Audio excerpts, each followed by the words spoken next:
마가복음 9장 2절부터 13절까지 말씀 우리 한 절씩 교독하겠습니다. 저부터 읽겠습니다. 엿새 후에 예수께서 베드로와 야고보와 요한을 데리시고 따로 높은 산에 올라가셨더니 그들 앞에서 변형되사 그 옷이 광채가 나며 세상에서 빨래하는 자가 그렇게 희게할 수 없을 만큼 매우 휘어졌더라. 이에 엘리야가 모세와 함께 그들에게 나타나 예수와 더불어 말하거늘 베드로가 예수께 고하되 라삐여 우리가 여기 있는 것이 좋사오니 우리가 초막 셋을 짓되 하나는 주를 위하여 하나는 모세를 위하여 하나는 엘리야를 위하여 하사이다 하니 이는 그들이 몹시 무서워하므로 그가 무슨 말을 할지 알지 못함이더라. 마침 구름이 와서 그들을 덮으며 구름 속에서 소리가 나되 이는 내 사랑하는 아들이니 너희는 그의 말을 들으라 하는지라. 문득 둘러보니 아무도 보이지 아니하고 오직 예수와 자기들 뿐이었더라. 인자가 죽은 자 가운데서 살아날 때까지는 본 것을 아무에게도 이르지 말라 하시니 그들이 이 말씀을 마음에 두며 서로 문의하되 죽은 자 가운데서 살아나는 것이 무엇일까 하고 이에 예수께 묻자와 이르되 이르시되 엘리야가 과연 먼저 와서 모든 것을 회복하거니와 어찌 인자에 대하여 기록하기를 많은 고난을 받고 멸시를 당하리라 하였느냐. 그러나 내가 너희에게 이르노니 엘리야가 왔으되 기록된 바와 같이 사람들이 함부로 대우하였느니라 하시니라. 아멘.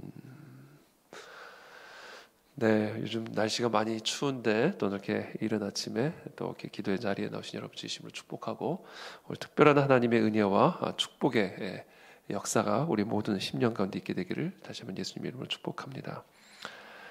엿새 후에 예수께서 베드로와 야고보와 요한을 데리시고 따로 높은 산에 올라가십니다. 여기서 엿새 후라는 것은 이제 어저께 본문에 이어지는 말씀인 것이죠. 예수님께서 제자들에게 너희는 나를 누구라 하느냐? 주는 그리스도시요 살아계신 하나님의 아들이시니이다. 그 신앙 고백이 담고 있는 그 의미를 네가 아느냐? 사실 이 질문하신 것이죠. 우리가 예수 그리스도를 누구냐라고 한다면 우리는 당연히 정확한 답을 갖고 있고 정답을 고백합니다. 주는 그리스도시요 살아계신 하나님의 아들이십니다. 예수님께서 어제 제자들에게 질문하신 그 질문의 핵심, 그 본질은 그냥 단순한 그 기계적인 정답, 그러니까 입으로 하는 그 기계적인 정답에 있는 게 아니라 그 의미를 네가 아느냐, 그 질문을 하신 거죠, 제자들에게. 그리고 바로 그 질문을 오늘 우리들에게 하시는 겁니다. 네가 정말 주를 그리스도로 고백하느냐? 삶으로, 그렇죠? 진짜 내가 하나님의 아들임을 믿느냐? 삶으로 그 믿음을 보이고 있느냐? 예수님이 그것을 확인하고자 하신 것입니다. 그와 같은 확인을 그 의미를 제대로 설명해 주시죠. 이제 네가 진짜 그것을 고백한다면 이제 네가 따라오게 될, 네가 주로 고백하는 내가 가는 길을 네가 알아야 된다. 그 얘기를 하신 겁니다. 내가 가는 길은 어떤 길이냐? 많은 고난을 받고 서기관들과 제사장들에게 버림을 받고 또 죽임을 당하고, 그렇죠? 여기서 베드로는 딱 일단 패닉이 된 거예요. 베드로가 생각했던 예수님의 길과는 너무나 다른 길을 예수님이 가신다는 거예요. 나는 그 길을 갈 생각이 없는데, 나는 그 길을 따라갈 생각이 전혀 없는데, 나는 많은 고난 절대 받고 싶지 않고 사람들에게 버림받고 싶지 않고 죽임당하고 싶지 않은데 예수 그리스도께서 그 길을 가신다는 거예요. 그러니까 예수님을 막 꾸짖는 겁니다. 항변하는 거예요. 예수님 말도 안 되는 소리 하지 마십시오. 그때 그 베드로의 말 안에서 예수님은 이제 사탄을 보신 것이죠. 제가 어저께 나눈 것처럼 사탄을 보신 겁니다. 그러면서 하시는 말씀이 네가 사람의 일을 생각하고 하나님의 일을 생각하지 않는다. 여러분, 이게 우리가 예수 그리스도를 따라가는 삶의 여정에서 끊임없이 우리 안에서 일어나게 될 갈등이고 충돌입니다.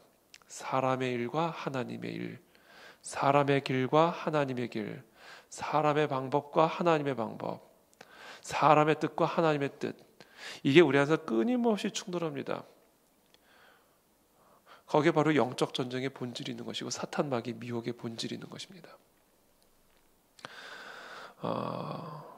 사람의 염려 때문에 하나님의 일을 회방하고, 사람의 한계 때문에 하나님의 무한한 지혜를 제한하고, 사람이 갖고 있는 그 연약함 때문에 그 하나님의 영원하신 무궁하신 명철에 한이 없으시며 능력에 한이 없으신 그 하나님을 주저앉히고, 거기에 사탄의 계략의 핵심이 있는 겁니다.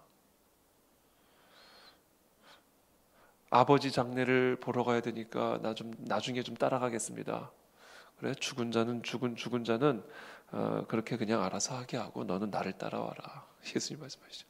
그러니까 사람의 일, 사람의 생각, 사람의 방법, 그게 다 결국은 우리의 발목을 잡아 하나님의 일을 회방하는 사탄 마귀의 핵심적인 계략이죠. 얼마나 인간적입니까? 주님 고난 받으시면 안 됩니다. 주님, 우리 주님 절대로 죽으면 안 됩니다. 얼마나 인간적이에요. 저는 우리 주님 사람들에게 버림받는 거 절대 두 눈 뜨고 못 봅니다. 다른 제자들이 가만히 있는데 베드로 혼자, 인간적으로 얼마나 위로가 됩니까? 다른 사람들은 가만히 듣고만 있는데, 잖아요. 얼마나 따뜻합니까? 근데 거기서 예수님은 사탄을 본 겁니다. 그런 인간적인 생각, 그 인간적인 일,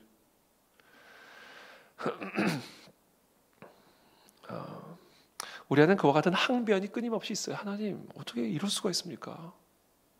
항변이 계속 우리는 지금도 있다는 거예요. 우리의 연약함이 하나님의 무한함을 향하여 항변하는 거예요. 우리의 이 한계가 하나님의 그 영원하심을 향하여 끝없이 항변하는 거예요. 꾸짖는 거예요. 아니 5천 명이 있는데 5병이여라니요. 항변하는 거예요. 지금 우리 오라버니가 죽은 지가 며칠이 지났는데 지금 시체 썩은 냄새가 나고 있는데 이제 오시다니요. 하나님의 그 무한함 앞에서 인간의 한계가 끊임없이 항변하고 하나님을 꾸짖습니다. 그 인간의 한계예요. 이게 깨져야 된다는 거죠. 전 우리 안에 있는 이 우리의 연약함과 우리의 불신과 우리의 무지와 이 어리석음으로 말미암는 이 항변이 오늘 이 시간 소멸되기를 축복합니다. 그래서 예수님께서 이 일이 일어난 지 엿새 후에 베드로와 야고보와 요한 특별히 딱 데리시고 따로 높은 산에 올라가십니다. 그리고 그들 앞에서 갑자기 변형이 됐어요. 변형. 오늘 아주 핵심 키워드 변형이 됩니다. 그래서 이 산을 변화산이다 이렇게 얘기합니다. 그렇죠? 또 어떻게 변형이 되셨는가? 그 옷이 광채가 나며 세상에서 빨래하는 자가 그렇게 희귀할 수 없을 만큼 매우 희어졌더라. 이 옷이 광채가 난 이유가 뭘까요? 예수님께서 당시 어떤 옷을 입으셨는지는 알 수는 없죠. 흰색 옷을 입고 계셨을 수도 있고 아니면 뭐 다른 색깔의 옷을 입고 계실 수도 있었겠죠. 아니면 흰색 옷이긴 하겠습니다만 매우 더럽혀진 때가 묻은, 그렇죠. 뭐 지금까지 세탁기가 있습니까? 뭐 세제가 있습니까?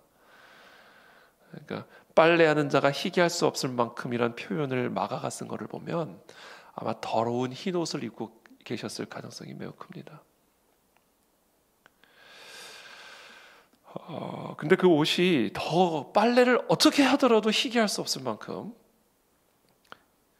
흰 옷이 되었다. 그게 옷 자체에서 일어난 변화였을까요? 저는 그렇게 생각하지 않습니다. 그 옷이 광채가 난 이유는 그 몸이 변했기 때문이에요. 그래서 변형됐다 이렇게 표현하신 거예요. 그들 앞에서 변형됐다. 그러니까 몸이 변형이 된 거예요. 그러니까 그분이 입고 있던 옷에 놀라운 광채가 일어나는 겁니다. 여러분 플래시라이트에 흰 천을 덮어보세요. 흰 천에서 광채가 나옵니다. 그게 흰 천에서 나오는 광채가 아닙니다. 그 흰 천이 덮고 있는 플래시라이트에서 나오는 빛이죠. 예수님의 몸이 완전한 그 빛으로 변형이 된 거예요.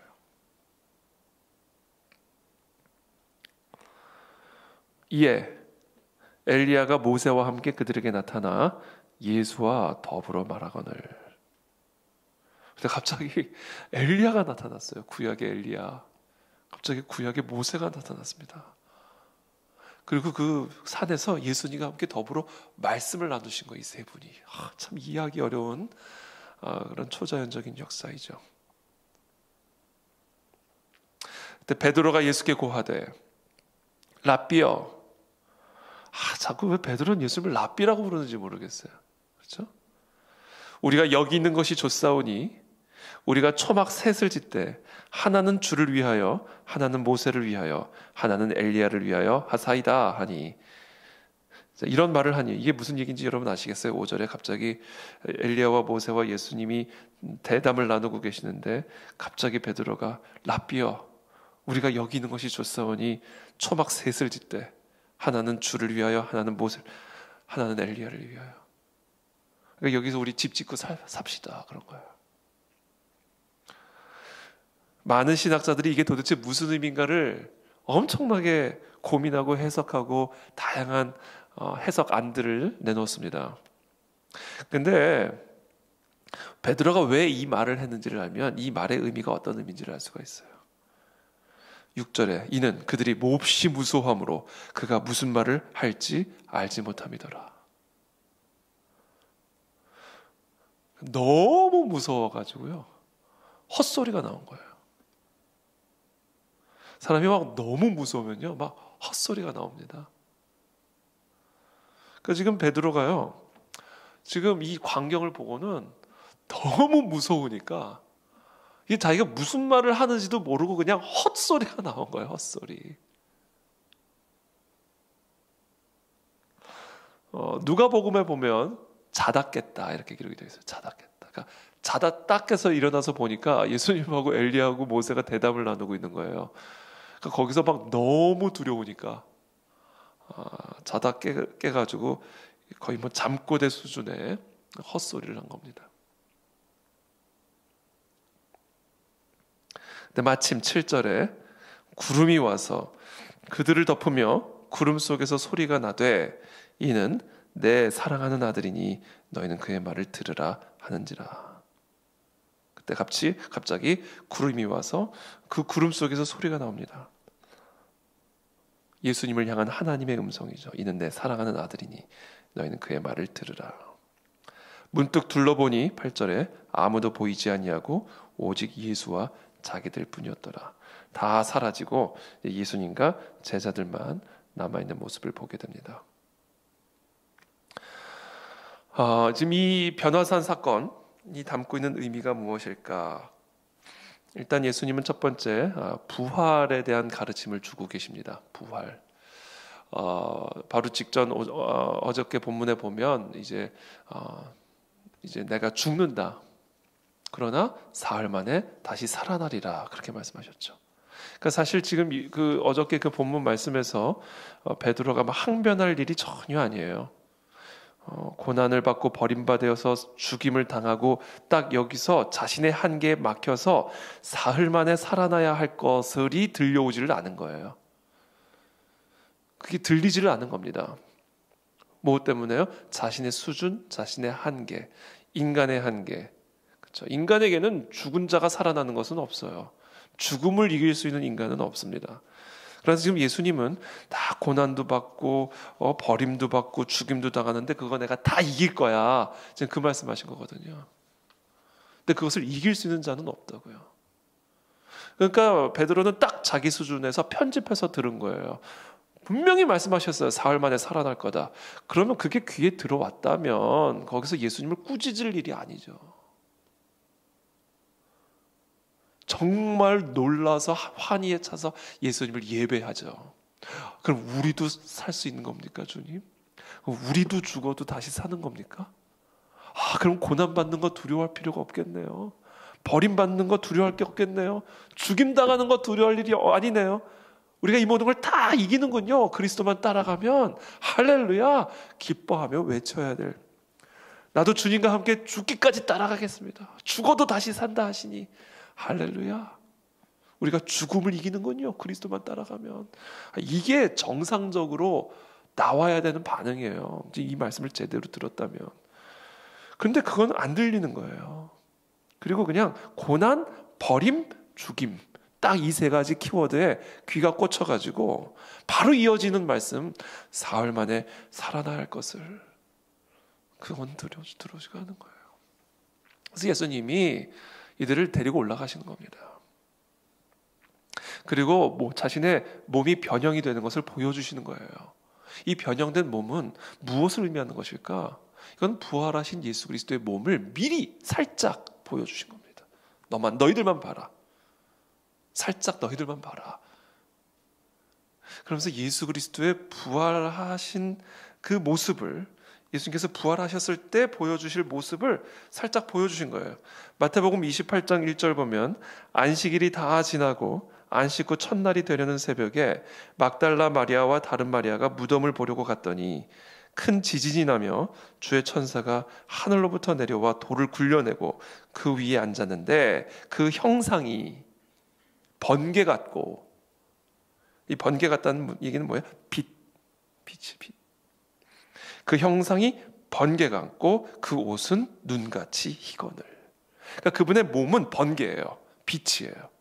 그래서 그분이 입고 있었던 옷은 눈같이 희게 나타난 거예요. 근데 그때 어떤 일이 일어나요? 지키던 자들이 그를 무서워하여 떨며 죽은 사람과 같이 되었더라.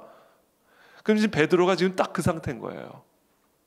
부활하신 예수 그리스도를 실제로 목격한 그 사람들이 너무 무서워가지고 떨며 죽은 사람처럼 된 거예요. 지금 베드로가 그거예요. 예수님의 형상이 완전히 변형이 돼서 그 옷에 광채가 나는 이 모습. 그러니까 예수님께서 부활하신 그리스도의 그 형체를 이 제자들에게만 살짝 산으로 데려가셔서 보여주셨을 때 이들은 완전히 패닉이 된 거예요. 두려워 죽은 사람처럼 돼버린 겁니다. 그래서 지금 자기가 무슨 말을 하는지도 모르고 그냥 입에서 그냥 헛소리가 나오는 거예요.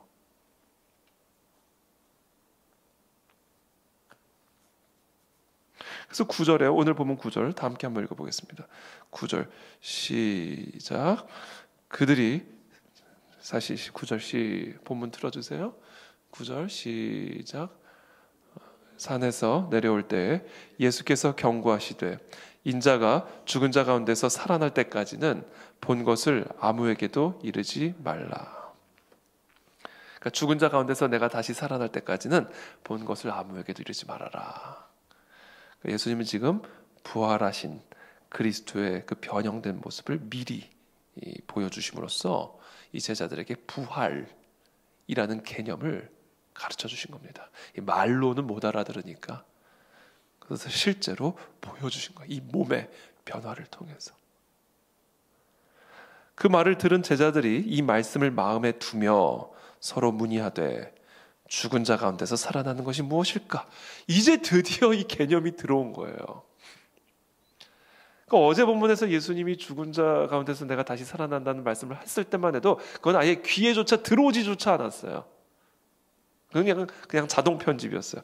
근데 이제 이 변형된 몸을 보고는 나서는 이제는 이 죽은 자 가운데서 살아나는 개념이란 무엇일까?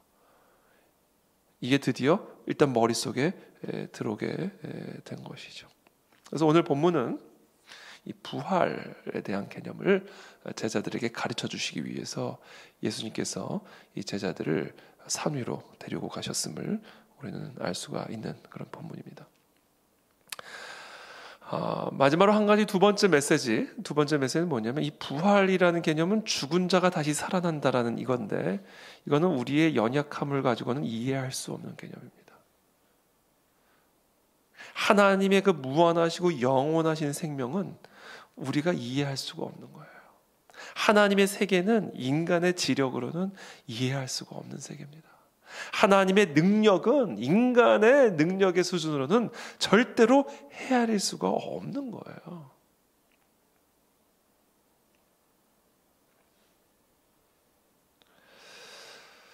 그래서 우리는 그와 같은 하나님의 무한한 영광, 하나님의 그 영원함, 그 하나님의 그 광채, 그렇죠? 하나님의 임재 앞에서 우리는 어떤 반응을 보이게 되냐면요, 무섭고 두려운 반응을 보이게 됩니다. 이 육적인 사람은요, 영적인 일을 두려워합니다. 여러분, 저는 참 방언받는 걸 참 무서워했어요. 그러니까 방언받는 걸 싫어한 게 아니라 무서웠어요. 그런 영적인 현상들, 그런 영적인 사건들, 이렇게 막 기도하다 사람들이 막 이렇게 뒤로 쓰러지는 거, 저는 막 너무 무서웠어요. 그래서 그런 장소에 들어가는 것조차 싫었어요. 너무 무서워가지고. 이게 육의 사람이 속하게 되면요, 이 육을 초월한 이 영의 사건, 영의 세계, 영적인 일에 대한 강한 두려움을 갖고 있습니다. 그래서 그 두려움으로부터 강한 거부감이 나오는 거예요. 왜 이 불신자들이 교회 나오는 거 싫어하고 예배 자리 나오는 거 싫어하고 막 뜨겁게 통성으로 기도하는 거 싫어하고 말씀 듣는 거 싫어하고 이 영적인 일을 왜 싫어하는지 아세요? 사실은 마음 깊은 곳에 두려움이 있어서 그래요. 무서움이 있는 거예요. 불편한 거예요. 이 육에 속한 사람은 이 영에 속한 일, 영의 세계, 영의 사람들을 무서워합니다. 두려워합니다. 베드로가 딱 그 모습을 보여주는 거예요. 변형된 예수님, 죽음을 이기시고 부활하신 예수님, 영원하시고 무한하신 하나님, 바다를 가르시고 요단강을 마르시게 하시는 그 전능하신 하나님 앞에 서면요, 인간은요 두려워 떱니다. 이사야, 화로다 화로다 내가 죽었도다. 완전한 두려움에 사로잡히죠.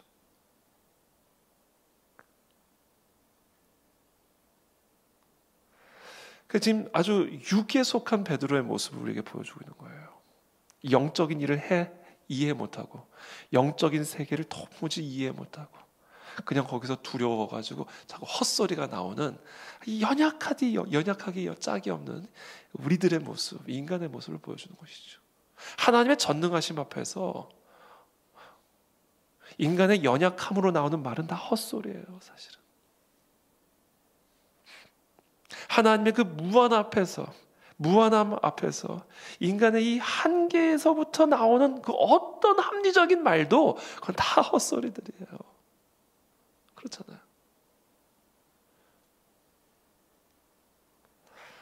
죽음이 없는 하나님, 죽음을 이기시는 하나님 앞에서 우리의 합리적인 그 어떤 말이라 할지라도 그게 무슨 의미가 있겠어요? 그럼 베드로가 왜 이런 모습을 보였을까? 왜 우리는 그 하나님의 전능하심 앞에서 항상 헛소리를 할까? 오병이어 앞에서 빌립이 다 조금씩 먹어도 100데나리온이었나요? 200데나리온이었나요? 정확하게 기억나. 부족하나이다. 얼마나 이게 예수님이 들으시기에는 얼마나 어처구니가 없는 얘기겠어요. 그러니까 우리의 이성, 우리의 합리적인 판단, 우리의 감정, 우리의 수준에서 나오는 말들은 전능하신 하나님 앞에서 다 헛소리들이에요. 그럼 왜 우리는 그럴까? 그 이유가 있습니다. 지금 예수님이 지금 이 산 위에 올라가신 이유가요. 누가복음 9장 29절에 보면 기도하러 산에 올라가셨다 이렇게 기록되어 있습니다. 기도하실 때에 용모가 변화됐다 이렇게 기록을 하고 있어요. 누가는 기도하러 산에 올라가셨고 그리고 기도하실 때 갑자기 그냥 변형된 게 아니라는 거예요. 기도하실 때 용모가 변화되며 그 옷이 광채가 났다. 기도하실 때입니다. 근데 그 기도하실 때에 베드로는 무엇을 하고 있었는가? 야고보와 요한은 무엇을 하고 있었는가? 누가는 정확하게 기록합니다. 베드로와 다른 두 사도는 깊이 졸다가 그리고는 깨어난 거예요. 그러니까 헛소리가 나오는 거예요. 너무 기가 막힌 광경 앞에서 예수님의 용모는 완전히 변화됐죠. 엘리야와 모세가 나와 있죠. 깊이 깊이 졸다가 육의 잠에 깊이 잠들었다가 딱 깨자마자 그냥, 그렇죠? 기도입니다, 기도. 하늘의 일들은 하늘 아래 사는 육의 사람들에게는 두려움을 줍니다. 혼돈을 줍니다. 왜냐하면 우리 인간은 너무나 제한되고 한계가 있고 연약한 존재들이기 때문에. 오늘 예수님은 그 부활이라고 하는 하늘의 일을 보여주셨어요. 부활하신 몸으로 변화됨을 미리 보여주신 겁니다. 그러나 그것은 인간의 지식과 이해로는 이해할 수가 없는 것이죠. 영적으로 미성숙한 사람은 영적인 일을 무서워하는 것이죠. 결국은 기도에 달려있다. 기도하지 않으면 우리는 영적인 세계를 이해할 수 없다. 기도하지 않으면 우리는 영적인 일을 경험할 수가 없다. 오직 기도를 통해서 우리는 하나님의 일을 이해할 수가 있다. 오직 기도하는 사람만이 하나님을 무서워하지 않을 수 있고, 오직 기도하는 사람만이 예수님처럼 변형된 몸을 가질 수가 있다라는 겁니다. 그래서 오늘 결론입니다. 오늘의 결론은 뭐냐? 기도할 때 우리의 용모가 변화가 된다. 기도할 때 우리도 엘리야가 될 수 있다. 기도할 때 우리도 모세가 될 수 있다. 기도할 때 우리도 예수님과 같이, 아니 예수님이 하신 일보다 더 큰 일도 할 수 있다. 기도할 때 우리의 용모가 변형이 된다. 우리의 삶에, 우리의 옷에 놀라운 광채가 일어나게 될 것이다. 저와 여러분들의 변화산은 어디입니까? 기도하는 그 자리가 바로 저와 여러분들의 변화산인 줄을 믿습니다. 기도할 때 죽음을 이기는 권능이 우리에게 임합니다. 오늘 예수님은 그것을 보여준 거예요. 기도하면 죽음을 이기는 부활의 권능이 우리의 용모를 변화시킨다.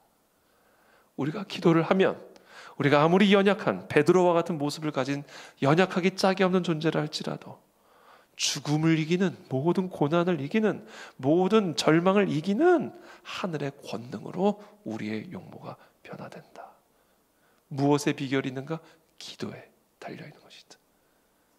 그때 우리가 엘리야가 되고, 그때 우리도 모세가 될 수 있다. 오늘 그것을 우리에게 가르쳐주고 계시는 것입니다. 엘리야는 우리와 성정이 같은 사람이라고 그러셨어요. 그러나 그가 기도할 때 비가 3년 6개월 동안 내리지 않았고, 다시 그가 기도하자 비가 내리기 시작합니다. 그 갈멜산이 엘리야의 변화산이었던 거예요. 모세는 하나님과의 깊은 대화를 나누고 십계명을 받아 내려옵니다. 그때 얼굴에서 광채가 났다. 수건을 덮었다. 그러나 그 수건이 흰 광채로 나타났다. 모세에게는 신의 산이 그의 변화산이었습니다. 저와 여러분들의 삶에 이 변화산으로 올라가시기를 축복합니다. 기도하시면 저와 여러분들도 동일하게 엘리야와 모세와 같은 그런 모든 죽음과 고난과 모든 절망을 넉넉하게 이기는 하늘의 권능이 우리의 삶의 용모를 변화시켜 주실 줄을 믿습니다. 저는 그래서 기도를 생각할 때 오늘 딱 본문을 묵상하다가 이 전원 플러그, 우리 딱 플러그를 전원에 딱 키면 전기가 딱 나오잖아요. 우리의 삶이 정말 하나님에게 딱 기도를 통해서 정말 플러그인이 되면 여러분 우리의 삶에 광채가 나옵니다. 얼굴에서 광채가 나옵니다. 우리가 하는 모든 일들 통해 광채가 나옵니다. 하늘의 권능이 나타납니다. 모든 죽음을, 모든 절망을 소멸시키는 권능이 나옵니다. 기도에 달린 겁니다. 이 시간 저와 여러분들 모두를 축복합니다. 기도하는 저와 여러분들 되시길 축복합니다. 우리 모두가 다, 우리 가나질교회 성도님들이 다 변화산으로 올라가서 하나님께 기도하고 또 기도함으로 엘리야와 모세와 같은, 예수 그리스도와 같은 그런 하나님의 거룩한 종으로 이 땅에서 아름다운 빛을 발하는 그런 삶을 살아가시게 되기를 예수님의 이름으로 축복합니다. 자, 기도하겠습니다. 살아계신 주님 감사합니다. 오늘 이 시간 우리에게 주신 이 생명의 말씀을 붙들고 우리의 변화산으로 올라갑니다. 하나님, 졸고 있는 자들이 있습니까? 영적으로 깊은 잠에 빠져 있는 자들이 있습니까? 기도하지 않고 하나님에게 플러그인 되어 있지 아니하고 하나님 육신의 잠에 깊이 빠져 있는 자들이 있다면 하나님 다시 한번 우리를 흔들어 깨워 주셔서 기도의 하나님 변화산으로 올라가게 도와주옵시고, 우리가 아무리 연약한 질그릇과 같은 존재를 할지라도 우리도 엘리야가 될 수 있고, 우리도 모세가 될 수 있고, 우리도 예수 그리스도와 같이 될 수가 있음을 기억하게 하시고, 바로 그 유일한 비결은 기도의 삶에 있음을 우리 모두가 기억하고, 지금 우리가 어떤 고난 가운데 있든지, 우리가 어떤 버림받았든지, 또는 우리가 어떤 죽음을 통과하고 있든지, 주님 오직 기도로 그 모든 것들이 변형되어지는 하나님의 축복을 누릴 수 있도록 우리 모두에게 은혜를 베풀어 주시옵소서. 감사하며 예수 그리스도의 이름으로 축복하며 기도합니다. 아멘.